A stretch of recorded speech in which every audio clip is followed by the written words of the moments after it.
सैनिक भाइयों, जय हिंद, वंदे मातरम। स्वागत है आप सभी का सैनिक सुविधा यूट्यूब चैनल पर। सैनिक भाइयों, आज के वीडियो में मैं आपके कुछ सवालों के जवाब दूंगा और इसके अलावा कुछ अन्य मुद्दों पर चर्चा करूंगा। तो क्या होंगे आज के मेरे मुद्दे? मेरे आज के मुद्दे होंगे, जैसे कि आप सबसे पहले ऊपर देख पा रहे हैं, all servicemen OROP3 equal MSP and reservist pension. इन तीनों मुद्दों पर आज के वीडियो में मुख्य तौर से मैं बात करूंगा। तो सबसे पहले, जैसे आप लोगों को बोर्ड पर ये दिखाई दे रहा है, OROP3 all rank case equal MSP 15,500 और रिजर्विस्ट पेंशनर। तो OROP3 में ऑल रैंक के लिए आर्मी, नेवी, एयरफोर्स, इन सभी के लिए इक्वल पेंशन लेकिन इक्वल रैंक नहीं। इसके अलावा जो MSP का केस हमारा चल रहा है, जिसकी आज सुनवाई है दिल्ली हाई कोर्ट में, और रिजर्विस्ट पेंशनर, वो पेंशनर हमारे जो 1970 से पहले जिन्होंने सेवा की है, इन्होंने अपनी 7 साल स्थायी सेवा की है और 8 साल अस्थायी सेवा की है। OROP3 all rank army, navy, air force, यानी कि OROP3 के बारे में आर्मी, नेवी और एयरफोर्स, इसके इन तीनों सेनाओं के जो भी एक दूसरे के समकक्ष रैंक होते हैं, उन सभी के बारे में चर्चा करूंगा।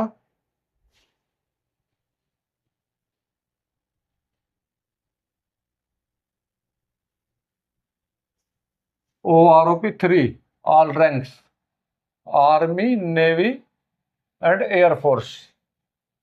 आर्मी, नेवी और एयरफोर्स, इन तीनों सेनाओं के लिए OROP3 के बारे में equal pension, rank not equal. तो सैनिक भाई, आप समझ रहे हैं, इक्वल पेंशन और रैंक नॉट इक्वल, यानी कि पेंशन तो बराबर है लेकिन रैंक बराबर नहीं है। और इक्वली आपकी क्वालिफाइंग सर्विस है। तो क्या है मामला, इसको समझते हैं। तो जैसे हमारा OROP1 था और OROP2 था, और अभी हमारा OROP3 आएगा, उसमें भी हमारी 15 साल से लेके 19 साल 6 महीने तक क्वालिफाइंग सर्विस 15 से 19.6, रैंक सिपाही, होनररी नायक या उसके समकक्ष, चाहे आर्मी से हो या नेवी से हो या एयरफोर्स से हो, इसके समकक्ष जो भी रैंक है, उसकी जो पेंशन थी 20,643 रुपये। जिसकी सर्विस 15 साल थी उसकी पेंशन भी 20,643, और जिसकी 15.5 थी उसकी पेंशन भी 20,643, और जिसकी 16 थी उसकी भी 20,643, और जिसकी 16.5 थी उसकी भी 20,643, जिसकी 17 थी उसकी 20,643, और जिसकी 18 थी उसकी भी 20,643, और जिसकी 18.5, 19, 20, 20.5 थी उसकी भी 20,643। ये तो थी सिपाही की। लेकिन इसके अलावा जिनको होनररी नायक मिला है, होनररी नायक वालों का भी सेम ही पेंशन रही है 20,643। 15 साल वालों की, 15.5 साल वालों की 20,643, 16 साल वालों की 16.5, 17, 17.5, 18, 19, 19.5, इस तरह से होनररी नायक और सिपाही की इक्वली पेंशन रही है। इसी प्रकार से OROP3 में भी होनररी नायक और सिपाही की 15 से लेके और 19.5 साल वाले की बिल्कुल बराबर ही पेंशन रहेगी, और 19.5 साल से ऊपर वालों की, होनररी नायक और सिपाही की, उनकी सभी की बराबर रहेगी। 19.5 साल से ऊपर के जितने भी हैं उसकी बराबर रहेगी। अभी देखते हैं अगला वाला रैंक। अगले वाले रैंक में किस प्रकार से, रैंक तो अलग अलग होंगे लेकिन एक क्वालिफाइंग सर्विस में पेंशन बराबर रहेगी। अगला रैंक है नायक एंड होनररी हवलदार, क्वालिफाइंग 15 साल से 17 साल तक, और पेंशन 22,225 रुपये, यानी कि 15 साल से लेकर 17 साल तक नायक और होनररी हवलदार, इन सभी की पेंशन बराबर रहेगी। 15 साल वाले की भी 22,251 रुपये, और 15.5 वाले की भी 22,251 रुपये, और 16 साल वाले की भी 22,251 रुपये।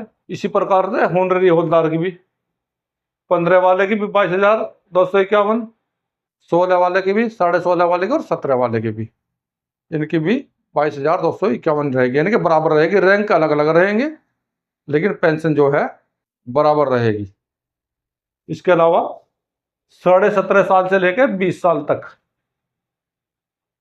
इसमें भी नायक और होनररी हवलदार की बिल्कुल बराबर ही पेंशन रहेगी। और 20 साल से ऊपर वाले की नायक और होनररी हवलदार की बिल्कुल बराबर पेंशन इसमें रहेगी। अभी देखते हैं अगला रैंक, हवलदार एंड होनररी नायक सूबेदार, 15 से लेकर 21 साल तक इनकी पेंशन रहेगी 23,500 रुपये। 15 वाले की भी 23,500, 15.5 वाले की भी 23,500, 16 वाले की भी 23,500, 16.5 वाले की, 17 वाले की, 17.5 वाले की और 18 वाले की, 19 वाले की, 19.5 वाले की और 20 वाले की, 20.5 वाले की और 21 वाले की, इन सभी की 23,500 पेंशन रहेगी। हवलदार हो चाहे होनररी नायक सूबेदार, दोनों रैंक अलग अलग है लेकिन पेंशन इनकी बराबर रहेगी OROP 3 में। तो अभी चलते हैं इक्वल MSP की खबर की तरफ। Case equal MSP 15,500। जैसे कि आप सभी जानते हैं इक्वल MSP का केस जो है दिल्ली हाई कोर्ट में है और अभी जो ऑफिसर को 15,500 MSP दी जाती है और हमारे JCOR को 5200 रुपये MSP दी जाती है, लेकिन पेंशनरों को उनका आधा दी जा रही है। पेंशनरों को भी जैसे 5200 का आधा 2600 होता है और ऑफिसरों को 15,500 का आधा, इस प्रकार से हमारी पेंशन में मिलती है। तो इसके लिए वॉइस ऑफ एक्स सर्विसमैन ने 2018 में केस डाला हुआ है जो दिल्ली हाई कोर्ट में है, जिसकी आज हियरिंग थी। उसके बारे में बात करें, आइए देखते हैं डिटेल में। ये रिट पिटीशन C 12842 यानी कि ये रिट पिटीशन का नंबर है जो दिल्ली हाई कोर्ट में डाला हुआ है 12842। डेट इसकी 2018 में डाला गया है। किसने डाला था? Voice of ex serviceman society and OR। इसकी जो हेयरिंग है आज 13/5/2024 है, आज इसकी हेयरिंग होनी थी। और इससे पहले भी इसकी कितनी हेयरिंग हो चुकी है 2024 में मैं आपको दिखाता हूँ। इसके अलावा 2023 में बहुत सारी हेयरिंग है, लेकिन 2024 की मैं आपको बता देता हूँ। 2024 की हेयरिंग की जो डेट है, 2024 में पहली हेयरिंग हुई इसकी 6/2/2024 को, दूसरी हुई 9/2/2024 को, तीसरी हुई 5/3/2024 को, चौथी हुई 16/4/2024 को और पांचवी हुई 2/5/2024 को, छठी जो आज है 13/5/2024 को। यानी कि 2024 में इसकी 6 तारीखें लग चुकी हैं, जैसे मैंने आपको बोर्ड पर दिखाया है 6 तारीख की डेट। और 2023 में, 22 में, 21 में, 20 में और 19 और 18 में बहुत सारी तारीखें इसमें लग चुकी हैं। लेकिन हमारे पूर्व सैनिकों का जो वकील है उसने तो अपना पक्ष रख दिया है इसमें, लेकिन सरकार के वकील का पक्ष रखना इसमें भी बाकी है, उसने इसमें समय लिया हुआ है। तो इसमें अगली भी डेट ही मिल चुकी है, अगला भी इसमें कोई फैसला नहीं आया है, ना ही इतनी जल्दी इसमें कोई फैसला आने वाला है। तो सैनिक भाइयों, जैसा कि वॉइस ऑफ एक्स सर्विसमैन ने इक्वल MSP का दिल्ली हाई कोर्ट में केस डाला हुआ है, अगर इस पर कोई निर्णय आता है और निर्णय में हमारे वॉइस ऑफ एक्स सर्विसमैन यानी कि हमारे पूर्व सैनिकों के पक्ष में कोई फैसला आता है, तो हमारी इक्वल MSP कितनी हो जाएगी? हमारी इक्वल MSP हो जाएगी 15,500 का आधा, जो हमें नया MSP मिलेगा। और जो अभी हमें MSP मिल रहा है वो 5200 का आधा मिल रहा है, अभी पेंशनरों को 2600 रुपये मिल रहा है। तो कुल मिला के लगभग हमें जो अभी फायदा होगा वो फायदा होगा 5,000 रुपये का, क्योंकि 2600 रुपये तो अभी हम ले रहे हैं। तो कुल मिलाकर लगभग हमें 5,000 रुपये का फायदा होगा इसमें। और हमारी जो पेंशन में वृद्धि होगी वो लगभग 5,000 हो जाएगी, सिपाही से लेके और सूबेदार मेजर तक 5,000 की वृद्धि होगी। लेकिन इतनी जल्दी इसमें कोई फैसला नहीं आएगा, क्योंकि अभी तो इसमें बहुत सारी तारीखें लगना बाकी हैं, क्योंकि सरकार के वकील ने इसमें अपना पक्ष अभी तक नहीं रखा है। तो अभी ये केस काफ़ी समय लेगा। तो चलिए सैनिक भाइयों, अभी बात करते हैं रिजर्विस्ट पेंशनर के बारे में। रिजर्विस्ट पेंशनर के बारे में मेरे पास हमारे व्यूवर्स के कई मैसेज आए हुए हैं। हमारे व्यूवर्स ने पूछा है कि सर रिजर्विस्ट पेंशनर OROP 3 में क्या वो भी बढ़ेगी या OROP 1 हो या OROP 2 की तरह ही रहेगी। और कुछ ने ये कहा है कि सर रिजर्विस्ट पेंशन के बारे में स्पेशल वीडियो बनाइए, तो मैं आपको बता देना चाहता हूँ रिजर्विस्ट पेंशन के बारे में मैं कुछ दिन में इसके लिए एक स्पेशल वीडियो बनाऊंगा। लेकिन आपको अभी मोटा मोटा बता देना चाहता हूँ कि रिजर्विस्ट पेंशन क्या होते हैं।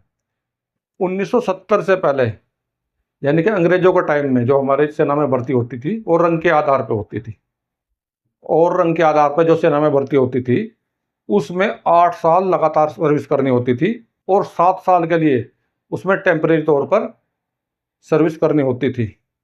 यानी कि उससे छोटे छोटे जो अभियान होते थे उनमें बुलाते थे। जिस तरह के टीए की भर्ती होती है, पहले टीए में बीच बीच में बुला लिया जाता था, इस तरह से ही उसमें बुला लिया जाता था। यानी कि 7 साल और 8 साल दोनों को जोड़ने के बाद में आपको रिजर्विस्ट पेंशन की पेंशन मिलती थी। अगर आपकी 15 साल से कम है तो आपको पेंशन उसमें नहीं मिलती थी, और पेंशन भी पेंशन का 2/3 मिलती थी। तो सैनिक भाइयों, ये तो थी मोटी मोटी डिटेल रिजर्विस्ट पेंशन के बारे में। अभी देखते हैं डिटेल में कुछ और जानकारी। Reservist pensioner 15 years colour plus reserve service 1970 तक, जैसे मैं आपको पहले बता चुका हूं। सिपाही का न्यूनतम पेंशन, पेंशन का 2/3, ये भी मैंने आपको बता दिया है। जो उनको पेंशन मिलती थी, पेंशन का 2/3 मिलती थी। 8 साल लगातार सर्विस प्लस 7 साल जरूरत पड़ने पर छोटे मोटे अभियानों में, जो कैप्सूल तौर पे अभियान होते हैं छोटे छोटे, उनमें बुलाया जाता था। तो इस प्रकार से 15 साल सर्विस उनका होना चाहिए था अगर उनको पेंशन पाना है। तो अगर 15 साल से कम रहेगा तो उनको पेंशन के हकदार नहीं थे। OROP 1 और OROP 2, इनमें दोनों में बड़ा नुकसान हुआ इनको। तो किस प्रकार से बड़ा नुकसान हुआ? क्योंकि सैनिक भाइयों, OROP 1 और OROP 2 में सभी हमारे पूर्व सैनिकों को OROP 1 और 2 लागू हुई, सिर्फ प्रीमेच्योर को छोड़कर OROP 2। लेकिन रिजर्विस्ट पेंशनर को इसका फ़ायदा नहीं दिया गया और इनकी पेंशन बहुत कम हो गई। किस प्रकार से? देखिए इसका एग्जाम्पल। OROP में जो सबसे निचला ग्रेड की जो पेंशन है वो 18,807 कर दी गई। जो सबसे कम न्यूनतम पेंशन थी वो 18,807 कर दी गई। लेकिन रिजर्विस्ट पेंशन जो है 9,000 रुपये करी गई। इसके लिए हमारे पूर्व सैनिक रिजर्विस्ट पेंशनर कोर्ट में गए, उन्होंने केस दर्ज किए। रिजर्विस्ट पेंशन को भी OROP का फ़ायदा मिलना चाहिए। लेकिन इसमें सरकार के वकील ने, सरकार के अधिवक्ता ने क्या तर्क दिया? तो इसमें सरकार का ये तर्क था, रिजर्विस्टों को OROP का फ़ायदा नहीं दिया जा सकता। लेकिन इसमें जो हमारे पूर्व सैनिकों की मांग रही है, हमारे पूर्व सैनिक जंतर मंतर पर बैठे रहे हैं और उन्होंने सरकार को ज्ञापन दिया है, तो उस ज्ञापन में ये मांग भी शामिल थी कि रिजर्विस्ट पेंशन जो है उसको भी OROP का बेनिफिट दिया जाना चाहिए और OROP की विसंगतियाँ दूर की जानी चाहिए। तो सैनिक भाइयों, आज के वीडियो में यही थी मेरे द्वारा दी गई छोटी सी जानकारी। अगर मेरे द्वारा दी गई जानकारी आपको अच्छी लगी है तो मेरे वीडियो को लाइक करें, चैनल को सब्सक्राइब करें, साथियों में शेयर करें। मिलता हूँ अगले वीडियो में इसी प्रकार की अन्य महत्वपूर्ण जानकारी के साथ। वीडियो देखने के लिए धन्यवाद दोस्तों।